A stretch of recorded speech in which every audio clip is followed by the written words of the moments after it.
मित्रों, नमस्कार। आप सभी का YouTube channel doctor Pawan Jaiswal में हार्दिक स्वागत और अभिनंदन है।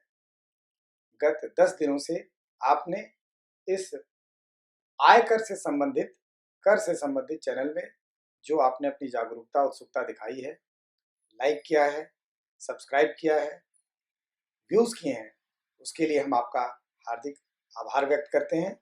ऐसे साथियों, इस चैनल का मनोबल बढ़ाते रहिए ताकि हम दिनों दिन आपके लिए उपयोगी सामग्री इसी तरह ले आते रहें। आज हम अपने इस चैनल पर आपको गत 8 नवंबर की रात जो कर से संबंधित, काले धन से संबंधित, आय पर, स्रोतों पर जो माननीय प्रधानमंत्री जी की सर्जिकल स्ट्राइक की गई, इसके बारे में कुछ जानकारी, कुछ कर से संबंधित ज्ञान आपके साथ साझा करना चाहता हूं। क्यों हुआ, कैसे हुआ, अब हम क्या करें और हम अपने आयकर की फाइल को कैसे तैयार करें ताकि इस सर्जिकल स्ट्राइक के परिणाम स्वरूप जो डाटाज आयकर विभाग या अन्य गोपनीय विभागों पे पहुंचाए जाएंगे और अगर वहां से कोई हमें नोटिस मिलती है या वहां से कोई चीज पूछी जाती है, कोई इंफॉर्मेशन मांगी जाती है, तो हम उसका समुचित उत्तर दे पाए। साथियों, आप सब जानते हैं भारत में आतंकवाद की जड़ें बहुत गहरी हो चुकी हैं। आतंकवाद आर्थिक रीढ़ को, हमारे देश की आर्थिक रीढ़ को खोखला करता जा रहा था। साथ ही हमारे यहाँ कारोबार में भी जो 2 नंबर का व्यापार होता है, जो बीजक गलत बनाए जाते हैं, क्रय और विक्रय जो गलत किए जाते हैं, आदि आदि तरीकों से जो 2 नंबर की कमाई की जाती है, इससे भी बहुत बड़ा कारोबार, एक बहुत बड़ा साम्राज्य 2 नंबर की धनाश का तैयार हो चुका था। साथ ही सरकारी विभागों में भी भ्रष्टाचार का बोलबाला था। चाहे फाइल बिना एक्सेप्ट किए, फाइल को डिले करके, फाइल पर मंजूरी न देकर या फाइल को नामंजूर कर किसी भी तरीके से काली कमाई को बढ़ावा दिया जाता था। साथ ही हमारे देश की राजनीति भी पारदर्शी नहीं थी। चंदे के माध्यम से, अन्य स्रोतों से, विभिन्न स्रोतों से अकूत धन दौलत इकट्ठा की जाती थी जिसका कोई प्रॉपर ऑडिट नहीं था। साथ ही सूचना के अधिकार के अधिनियम का भी सामान्यतः अनुपालन नहीं होता था। इसी कारण प्रधानमंत्री मोदी जी ने एक माकूल समय पर इन सभी चीजों की रीढ़ पर वार किया ताकि हमारे देश की प्रत्येक जनता सुख चैन की सांस ले सके और उन्नत आर्थिक जीवन व्यतीत कर सके। कुछ महत्वपूर्ण बातें अब मैं बताना चाहूंगा। अब सर्जिकल स्ट्राइक कर दी गई है, परिणाम सामने है। जिसके पास पैसा है, चाहे उसने कड़ी परिश्रम, मेहनत, ईमानदारी से कमाया या किसी अन्य स्रोत से कमाया, सबकी हालत इस समय भयाक्रांत है। साथियों, मैं कुछ मॉडलिटीज आपको पुनः बता देना चाहता हूं जो कि आपने विभिन्न जगहों पे पढ़ी होगी, सुना होगा कि आज सुबह 10 तारीख की सुबह से बैंकों में आप अपनी आईडी देकर, जो कि सरकार के किसी भी संस्थान द्वारा जारी की गई हो, उस आईडी के माध्यम से आप 4,000 रुपए तक का पैसा, रुपया नए करेंसीज में परिवर्तित कर सकते हैं। क्योंकि इस सर्जिकल स्ट्राइक के परिणाम स्वरूप 500 और 1,000 के नोटों का प्रचलन 8 तारीख की रात, मध्य रात्रि 12 बजे से बंद कर दिया गया। सिर्फ बैंक ही इन मुद्राओं को जमा के उद्देश्य से एक्सेप्ट करेंगे। 30 दिसंबर तक इसकी आखिरी तिथि निर्धारित की गई है। 30 दिसंबर के बाद आपको रिजर्व बैंक ऑफ इंडिया के द्वारा स्पेसिफाइड कार्यालय में अपनी आईडी देकर तथा एक घोषणा पत्र भरकर इस पैसे को, अगर आपसे ये पैसा, रुपया जमा करना छूट गया है किसी कारणवश, तो उसे आप 31 मार्च सन 2017 तक जमा कर सकते हैं। 4,000 रुपये प्रतिदिन नोट बदल सकते हैं। लेकिन यहाँ पे स्पष्टीकरण यह दिया गया है कि 24 तारीख तक आप 4,000 रुपये की नोट की अदला बदली कर सकते हैं अपनी आइडेंटिटी देकर। किसी भी बैंक की ब्रांच से, किसी भी डाकघर की ब्रांच से, किसी भी डाकघर से, किसी भी बैंक से आप 4,000 रुपये तक के नोट अपनी आईडी देकर बदल सकते हैं। साथ ही जो पैसा आपका पहले से ही खातों में, बचत, चालू, अन्य खातों में जो पैसा जमा है, उसमें से 10,000 रुपये तक आप चेक के माध्यम से विड्रॉल कर सकते हैं, जो कि एक हफ्ते के अंदर 20,000 रुपये से ज्यादा नहीं होगा। लेकिन अगर आपका पैसा पहले से खाते में जमा था या आपने अगर कोई पैसा जमा किया है, ऐसे पैसे को इलेक्ट्रॉनिक माध्यमों से किसी दूसरे के खाते में ट्रांसफर करने के लिए, डीडी बनवाने के लिए, चेक इशू करने के लिए कहीं कोई प्रतिबंध नहीं है। कुछ प्रश्न ये आता है कि क्या हम अपने बैंक के खाते में कितना और क्या पैसा जमा कर सकते हैं? उत्तर बहुत साफ सुथरा है।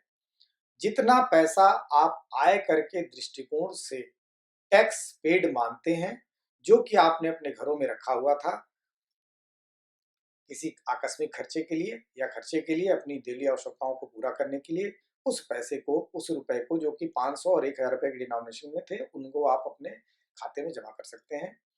इसके अतिरिक्त अगर कोई अघोषित स्रोत था आपके पास और अगर आप अपने खाते में उस पैसे को जमा करते हैं, तो ध्यान रखिए 31 मार्च सन 2017 की आय में उसको इंक्लूड करने के बाद उस पर आप प्रॉपर मात्रा में, उचित मात्रा में इनकम टैक्स भी पे कर दें। अन्यथा आयकर विभाग आपके खिलाफ रिटर्न से मिलान करने के बाद जितने भी अंतर आएगा उस पर जुर्माना भी लेगा और साथ में आपसे टैक्स की भी भरपाई कराएगा। एक बात और साथियों, ये सुविधा, बैंकों में ये सुविधा आज भी रही, कल भी रहेगी और बैंक इस बार सैटरडे और संडे को भी खुलेंगे ताकि आपको बैंकिंग करने में किसी तरह की कोई असुविधा न हो। जाहिर सी बात है, एक आर्थिक आपातकाल की स्थिति है। एक प्रश्न ये आता है कि हम क्या आइडेंटिटी प्रूफ लेकर बैंक जाएं ताकि बैंक हमें रिफ्यूज न करे पैसा देने से। तो आपका पासपोर्ट है, आधार कार्ड है, वोटर आईडी है, पैन कार्ड है, राशन कार्ड है, मनरेगा कार्ड है या सरकार द्वारा निर्गत कोई पहचान पत्र आपके पास है, तो उसे आप देकर अपने नोटों को एक्सचेंज कर सकते हैं। एक प्रश्न ये आता है कि मेरा कोई बैंक में खाता नहीं, फिर भी मैं अपने वर्किंग कैपिटल, अपने डेली का खर्चा, हर्जा खर्चा का पैसा मैं बैंक में जमा करना चाहता हूं। तो इसके लिए साथियों, आप बैंक जाइए और वहां पे अपना खाता खोलकर उसमें वो पैसा जमा करिए। एक प्रश्न ये भी आता है कि मैं बैंक नहीं जाना चाहता हूं और मैं चाहता हूं कि मेरी नोट बदल जाए या मेरा पैसा मेरे खाते में जमा हो जाए।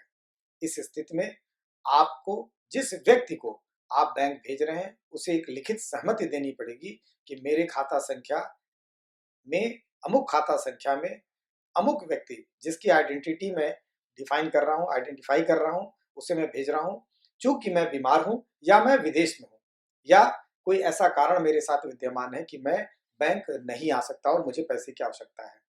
बैंक मैनेजर या बैंक का वो संबंधित कर्मचारी उस कर्मचारी की आइडेंटिटी को वेरीफाई करेगा, आपकी भी आइडेंटिटी को देखेगा और फॉर्म भरवाकर उसे वो पैसा जमा करा लेगा, जो कि आपके खाते में आ जाएगा और आप उसे यूज करिए। एक प्रश्न आता है कि मुझे कुछ समस्याएं हैं, मेरी कुछ दिक्कतें हैं, हम समझ नहीं पा रहे हैं। तो ऐसे में भारत सरकार ने कुछ वेबसाइट्स बनाई हैं, www.rbi.org.in तथा www.publicquery@rbi.org.in इन दोनों वेबसाइट्स में आप जाकर कोई जानकारी लेना है या आप कोई दिक्कत में हैं तो भरपूर जानकारी हासिल कर सकते हैं। साथ ही साथियों, आरबीआई ने, रिजर्व बैंक ऑफ इंडिया ने 2-3 कंट्रोल नंबर तक दिए हैं। नंबर आप नोट कर सकते हैं, 022-2260-2201। दूसरा नंबर 02222602944। एक नंबर और साथियों नोट कर लीजिए, 01123093230। इन 3 नंबरों पर आप कॉल कर सकते हैं और अगर आपको कोई समस्या आ रही है तो उसका समाधान कर सकते हैं। अब एक प्रश्न कि ये जो आपातकाल की स्थिति है, ये अभी 31 मार्च तक चलने वाली है, तो इसमें अंतिम तिथियां क्या हैं? अगर हम नोट बदलना चाह रहे हैं तो साथियों 10 नवंबर से 24 नवंबर तक 4000 रुपए की लिमिट निर्धारित की गई है आइडेंटिटी प्रूफ देकर। साथ ही 25 नवंबर के बाद ये लिमिट 4000 रुपए से बढ़ाई भी जा सकती है। अगर हमें पैसा निकालना है तो 10 तारीख से लेकर 18 तारीख तक अपने किसी भी अकाउंट से हम 10,000 रुपए तक अधिकतम धनराशि निकाल सकते हैं। अगर हमें एटीएम मशीन से पैसा निकालना है तो ऐसे में 10 तारीख से लेकर 18 तारीख तक हम अधिकतम 2,000 रुपए का विड्रॉल प्रतिदिन कर सकते हैं, किंतु 29 तारीख के बाद इस लिमिट को बढ़ाकर 4,000 रुपए निर्धारित कर दिया गया है, जब तक कि कोई और बढ़े हुए धनराशि का नियम नहीं आ जाता। इसी के साथ अगर हम बैंक से अपने अकाउंट से चेक के माध्यम से कैश विड्रॉल करना चाहते हैं तो इसके लिए साथियों लिमिट निर्धारित की गई है 10,000 रुपए की, जो कि एक सप्ताह के ब्लॉक में 20,000 रुपए से ज्यादा नहीं होगा। कुछ लोगों के यहाँ शादी विवाह के अवसर हैं, कुछ लोगों के यहाँ कमी का माहौल है। ऐसे में उनका एक प्रश्न आता है कि हम पैसे की व्यवस्था कैसे करें। आप अपने इष्ट मित्रों के आइडेंटिटी प्रूफ के जरिए 4,000 रुपए तक की पुराने नोट परिवर्तित कर सकते हैं और आपके घर में जितने भी अकाउंट होल्डर हैं जिनके अकाउंट में पहले से पैसा पड़ा था, 10,000 रुपए अधिकतम विड्रॉ कर सकते हैं। छोटी आवश्यकताओं की पूर्ति इस विड्रॉल से करिए और बड़ी आवश्यकताओं की पूर्ति आरटीजीएस के माध्यम से, अकाउंट पे चेक के माध्यम से पूरा करिए। अब साथियों एक मुख्य मुद्दा ये आता है कि आयकर विभाग हमारे खिलाफ क्या क्या कर सकता है। तो जैसा कि आप जानते हैं कि अघोषित आय पर कर, करारोपण और जुर्माना बहुत तगड़ा होता है, इसलिए आप जो भी पैसा, चाहे वो खरी कमाई का हो, चाहे मेहनत की कमाई का हो, चाहे पुराना पैसा आपने जो विड्रॉ किया था बैंक से उसे आप जमा कर रहे हो, या आपके पास जो छोटी छोटी बचतें थी, गुल्लक की बचतें थी, या छोटे छोटे जो आपने बचतें की थी पिछले कई वर्षों में, उन 500 और 1,000 के नोटों को अगर आप बैंक में जमा कर रहे हैं तो ध्यान रखिए साथियों, सबसे पहले हर एक लेन देन की एक फाइल बनाएं, डायरी में उसे नोट करें।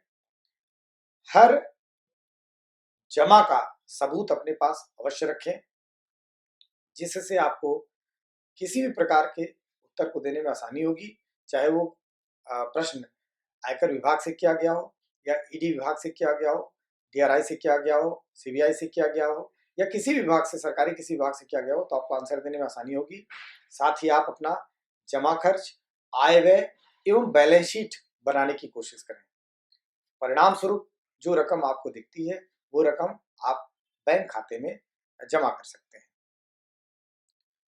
एक बात और साथियों, आपने देखा होगा कि पिछले वर्ष से आयकर के रिटर्न में कुछ इंफॉर्मेशन मांगी गई थी, जैसे आपके सारे बैंक अकाउंट, आपके आईटीआर को आधार से लिंक करने का ऑप्शन दिया गया था, आपके आईटीआर में फोन नंबर और मोबाइल नंबर और ईमेल आईडी इत्यादि अनिवार्य कर दी गई थी। शायद ये सुगबुगाहट थी कि ऐसी कोई क्रांति आने वाली है। आइए साथियों, ऐसी क्रांति में हम अपने प्रधानमंत्री का सहयोग करें। जो परेशानी आम जनता को, आम नागरिक को आ रही है वो लाजमी थी, कुछ समय तक ये परेशानी रहेगी, उसके बाद ये परेशानी स्वतः दूर हो जाएगी। शायद वो दिन बहुत करीब है जब भारत का हर एक नागरिक आर्थिक रूप से उन्नत और खुशहाल होगा। एक बात और, जाने से पहले, जाते जाते एक बात और, यदि आपके मन में कोई जिज्ञासा या प्रश्न है तो आप हमारे ईमेल आईडी cmadr.pavanjaiswal@yahoo.co.in पर लिख सकते हैं। कोई सुझाव या सजेशन देना है तो हमारे वेबसाइट पे भी आकर आप उसे दर्ज कर सकते हैं हमारी ईमेल आईडी पे। हम आपके प्रश्नों का उत्तर देने में गर्व का अनुभव करेंगे। और ऐसा भी हो सकता है कि आपके उस प्रश्न से हजारों लाखों लोगों की क्वेरी या जिज्ञासा शांत हो जाए। एक अनुरोध, इसी तरीके से हमारे इस चैनल को सब्सक्राइब करते रहिए, व्यू करते रहिए, लाइक करते रहिए, ताकि हम आपके लिए प्रतिदिन नई नई जानकारियां इसी तरह से देते रहें। धन्यवाद।